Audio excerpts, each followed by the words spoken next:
everybody. It's Mark Bloomhard with Hustle and Grit, and CEO and founder of Bootstrap and Co-Creative Studios. And if you're following us, you know that we changed the name probably about the end of 2018, and we changed it to Boulder and Co-Creative Studios. And the reason being is that we started off on a bootstrap, and it was kind of a tale of woe that nobody really related to. And we moved. Most of our clients don't want us to know we're bootstrapping, so we've outgrown our boots, and now we're a much bigger, bolder, faster thinking studio. So we like to joke around with everybody that what you need is a bolder brand. So anyways, thanks for tuning in. Today we are going to talk about investors and the dangerous pitfalls and probably dark secrets, if you will, of investors and stocks. And we've touched base a little bit on this in the past, but just really want to unpack this because a lot of people that tune into this are potential entrepreneurs, or actually they are entrepreneurs. And a lot of the conventional wisdom out there, I've said this before, but I'm telling you, it's one of these things that kind of stands to be repeated. A lot of the conversation that's happening out there with entrepreneurs, investors, and startup companies is how do you get more money? How do you get investors? And if you've ever heard me in the past, you know that this is one of the things that I just rail against. I personally believe that if you've got a business, that business should be funded by hustle and grit, hard sweat and tears, and your customers or clients' revenue. That's what should drive pretty much all your business. Now, there's always going to be exceptions, okay? So let's say, for example, if you start a restaurant. Well, to get into a restaurant, by the time you renovate it, my goodness, you're going to be anywhere between $100,000 and maybe even up to $500,000 before you get into that restaurant. So, you know, there's different situations where it's a little bit like, you know, you're not going to be able to play until you get in there. But then again, there's a lot of people doing little pop-ups. They have like a container house or something like that they transform that into a little restaurant, you know, and they're kind of starting off with mix-max furniture, and they're saying, hey, it's more about the food. So you're seeing trends all over the place to reduce this influence of investors and eventually stocks or going public with your company. And I kind of want to talk about that for a second. The one thing that people don't understand, if you're thinking about investors, I get investors coming up to us all the time with our company. The problem with investors is that this is no longer your company. Now, there's pros and cons. If you've got a great investor, you've got resources to maybe connections to money, and you might also have great access to great advice. You know, that'd be probably the three things that you're looking for. 1, money.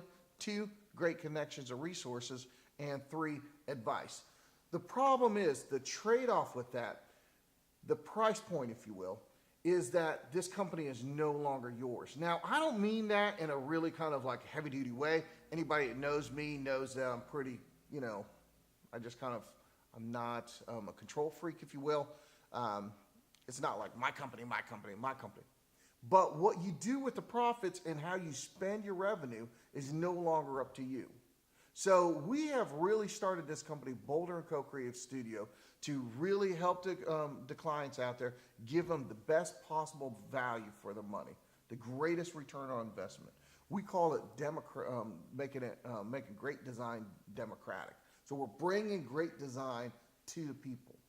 The Wall Street experience at Main Street pricing is our mantra, and we're bringing it down. Second of all, we have pretty much all the profits. I actually don't want to make that much more money, believe it or not. I'm kind of weird like that. I don't like paying taxes. So pretty much a lot of our proceeds are going to not-for-profit or foundations or really meaningful work. So, and if I had an investor, that investor would have to line up with those decisions time and time and time and time again. I'm not saying it can't happen, and I'm not saying you won't find an investor, but the reason somebody wants to invest in their money is that they want a return on their investment, if that makes any sense. So if I want to give money to a certain group of people or a foundation or a certain cause that's in conflict or maybe not necessarily in line with what the investor is looking for, then I got a problem. So you can see quite quickly how it can fall apart. And many of these foundations that you might feel compelled to give your money to, a lot of them actually, if you unpack it, are controversial. If I think this foundation's a great cause, somebody else might not.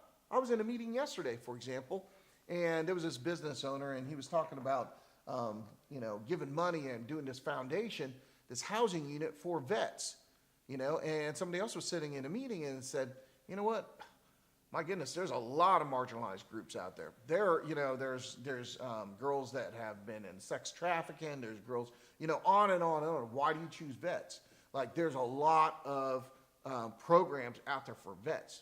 Now, I'm a vet myself, and I'm not saying one thing or the other, but that's how quickly that conversation can fall apart.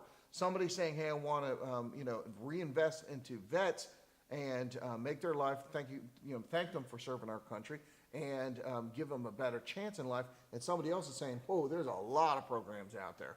So how do you think your program is going to make a difference? And that's how quickly those conversations can fall apart. So you can have some serious benefits, the resources, the financial resources, the investment, and the connections, and the advice, if you will. But it comes at a price of not being able to spend your proceeds of your company the way you want to spend it. So hopefully that makes sense as you kind of go through the muddy waters, the trying waters, if you will, the muddy waters of entrepreneurship, and trying to figure out long term, and you're trying to get information and advice on, if I make an action today, how's that going to, what are the repercussions tomorrow? And that's about as difficult as you get. So hopefully that helped. If you have any questions or concerns, please dial in. We're here for you, and anything that you're asking about, we'll definitely unpack and cover it in the next episode. So.